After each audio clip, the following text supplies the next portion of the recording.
আসসালামু আলাইকুম। ইউসুফ রিয়াকশনে সকলকে স্বাগতম। বন্ধুরা, বাংলাদেশ যেন দিন দিন চোরের আস্তানা, লুটপাটের আড্ডাখানা হয়ে উঠেছে। মনে হচ্ছে এতিম একটি রাষ্ট্র। রাষ্ট্রের কোনো অভিভাবক নেই, নেই কোনো দৃশ্যমান আইনের প্রয়োগ।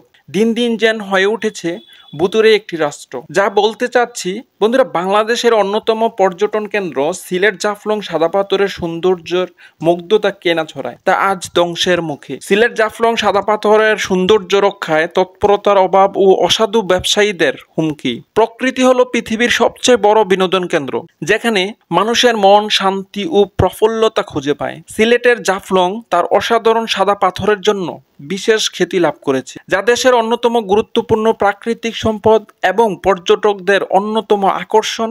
এই সাদা পাথরের সৌন্দর্য প্রকৃতির অদ্বিতীয় সৃষ্টি, যা মানুষকে আনন্দ দেয়, প্রকৃতির প্রতি মানুষের ভালোবাসা জাগায়।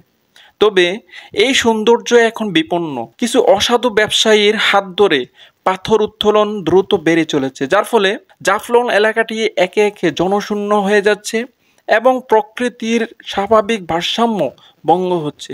পাথরের অবৈধ উত্তোলন ও পরিবেশের ধ্বংসের কারণে একটি সুন্দর প্রকৃতির স্থান আজ কঙ্কালগ্রস্ত অঞ্চল হিসাবে ধীরে ধীরে পরিচিতি লাভ করছে। বন্ধুরা, সরকারের পক্ষ থেকে এই বিষয়ে পর্যাপ্ত তদারকি ও কঠোর পদক্ষেপ নেওয়া না হয় অসাধু ব্যবসায়ীরা যেন অবাধে কাজ করছে। এই অবস্থায় যেন কর্তৃত্বহীনতা ও অনিয়মের আড়ালে থেকে চলতে থাকে। দেশের এই অন্যতম জনপ্রিয় পর্যটন কেন্দ্রটি ধ্বংসের মুখে পড়েছে।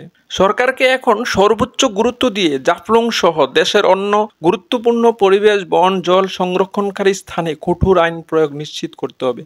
সরকার আগামীতে 3টি নতুন থানার মধ্যে একটিকে অবশ্যই জাফলং এলাকায় স্থাপন করতে পারে, যা এই অঞ্চলের নিরাপত্তা, পরিবেশ রক্ষা ও আইনের শাসন প্রতিষ্ঠায় গুরুত্বপূর্ণ ভূমিকা পালন করবে। সরকারি অভিযান ও নিয়মিত তদারকির মাধ্যমে পাথর উত্তোলন সহ অন্য সব অবৈধ কর্মকাণ্ড বন্ধ করতে হবে। পরিবেশ রক্ষাই মানব সভ্যতার প্রতিটি প্রজন্মের গুরুত্বপূর্ণ দায়িত্ব। তাই সকল নাগরিক, প্রশাসন ও সরকারের সম্মিলিত উদ্যোগের মাধ্যমে সিলেট জাফলংয়ের অন্যান্য অপূর্ব সাদা পাথরের ধ্বংসের লীলা বন্ধ করতে হবে।